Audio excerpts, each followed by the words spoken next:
Hello and welcome to the Beat 'em Up Wrestling AEW June 10th.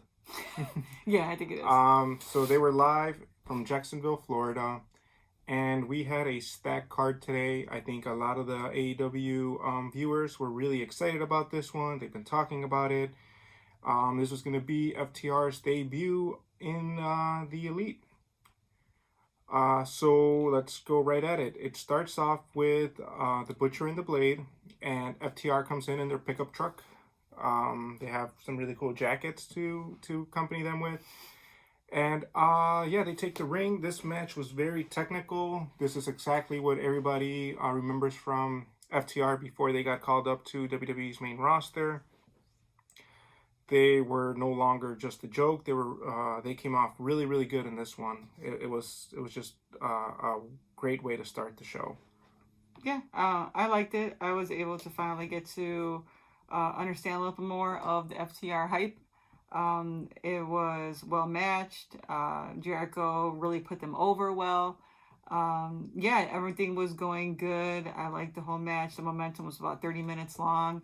Until the ending when the Bucks come out and they address FTR. And the Butcher comes out back in, and they fight, and they go back and forth, and then it's the same thing that always happens. Everybody comes out of the locker room. Then it's weird because they're not like a bad guys to me because they kind of stop the bad guys. But then you get like Kip, and it was a lot of people came out, and it kind of killed momentum. Hangman was the only cool one that kind of just like stood there with his beer. His whiskey. Beer. I do agree that Hangman saved the segment. I think at the end it was kind of corny that you had the bad teams and the good teams. And look, I love the tag team division in AEW. I don't think it needs this. I don't think you need to do this. It kind of cheapens it a little bit, in my opinion. Yeah. But yeah, Hangman was very charismatic throughout the whole thing. He's not there to make friends. He's just there to defend his belt, and it was just really awesome the way he was. Yeah, he was ready to go. Yeah. He was ready to go. Like, should I put this glass down? So then we get into the match with the women. You get Hikaru Shida versus Chris Statlander. Hikaru Shida and Chris Statlander versus Nyla Rose and Penelope Ford. They always had to pick the same girls. This is like the same people that they've been picking the last couple of weeks. We only get to see different talent on Dark. So that was my only complaint about this. Ford is definitely going to be a star. She ends up getting the pin on Sheeta, which was a cool finish. It was very unexpected. Surprise. Yeah. I like Britt at the sidelines and her throne. And she had her little Rolls Royce. Yeah. Her throne of wheels, as Broken would say. But like, to go back to what you said, this was just another one of those AEW matches where it's like, hey, we only have one spot for the women, so let's just put them together in a tag team match. When they could have actually done something else, where they could have started building up, like Big Swole and Britt Baker having a rivalry, showcase Big Swole, put somebody against Big Swole. Penelope Ford. But if your storyline was that Penelope Ford was gonna pin Sheeta, then you could have had Penelope Ford versus Sheeta, and then have a non-title match and have Kip. Kip be somehow interfering so that's what he does. So that Penelope could still get the pin over Sheeta. I was just saying Penelope versus Big Swole could have just been a different match. Like, it's cool to see Sheeta every week, but you don't have to make her fight. You really don't. Do you want Big Swole to lose? Big Swole? If you put her against Penelope Ford, because it looks like they're building Penelope Ford to go against Sheeta, so you can't. I would hate for Big Swole to lose again. Yeah, you're right. I don't know. Maybe it's because we need more matches. I don't know what it is. They need to. They definitely need to build up their talent.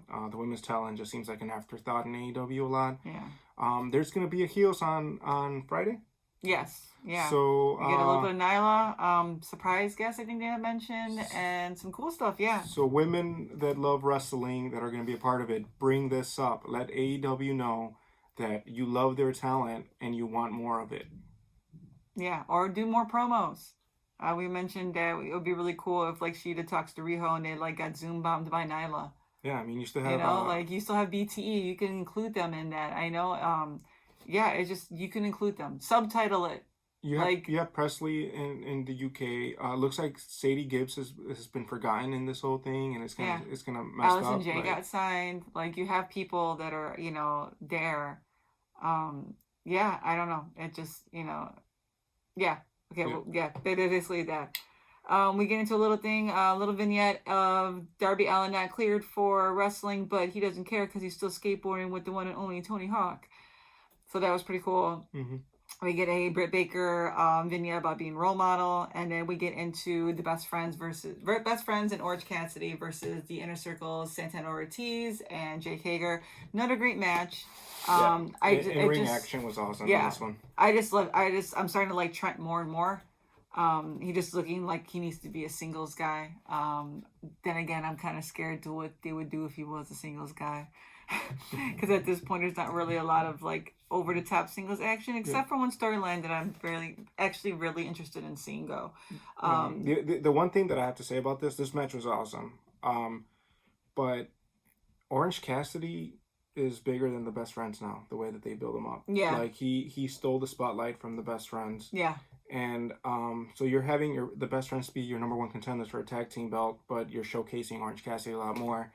And Orange Cassidy has the talent, he has the fan base behind it. I get it, but maybe I don't know. Like, I think the more you use Orange Cassidy, the more you're exposing him because he's supposed to be this cool, nonchalant guy that doesn't really care. Yeah. And in reality, he's super talented, super athletic, super fast, and all that stuff. So that showcased in this. Yeah, so I guess the Inner Circle lose this match. Mm-hmm. Orange Cassidy gets a win by a pin. And Jericho, who was in commentary, gets angry, goes into the ring, beats him with Floyd.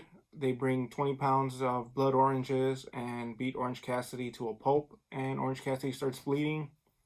So, yeah, I guess the Inner Circle is just angry at everybody. They're just starting fights everywhere. And Jericho hates fruit. Yeah. Yeah, pineapple and orange. Yeah, oranges. Yeah. Yeah, but it was a good match though. And then we get into a small vignette about Colt Cabana having issues with the Dark Order, and then we get the match between Colt and Sammy, which is a very good match. Yep. Sammy Guevara again. Yeah, again we go back to why he's a superstar. Highlighting why him, Jungle Boy, and Mark Quinn, we'll get into in a few seconds, are going to be the futures of AEW, and including MJF on that. Yep. But yeah, definitely. Colt slips. Sammy capitalizes. He gets frustrated. Dark Order comes out. He kind of storms out Colt, and then at the end we see Colt knocking on the Dark Order's door of Mr. Brody Lee. And we're gonna get boom boom heel Colt Cabana probably. So then back in the ring, Sammy's angry that his music didn't play because instead they started playing the Dark Order music. And Matt Hardy comes out. Matt Hardy, who loves Mofongo because there's that overlay where it lets us know about the Mad Facts, the matter of facts. Yeah, because he's a little confusing. He's kind of confusing of a man. He tells Sammy, I'm not here to fight you. I admire you. You have all the talent. You have everything you need to be a superstar. The only thing holding you back is the fact that you are with Jericho. If you leave Jericho, you will be better than what you are now. Sammy responds with, like, you think I'm going to believe you? You tried killing me not once, but twice.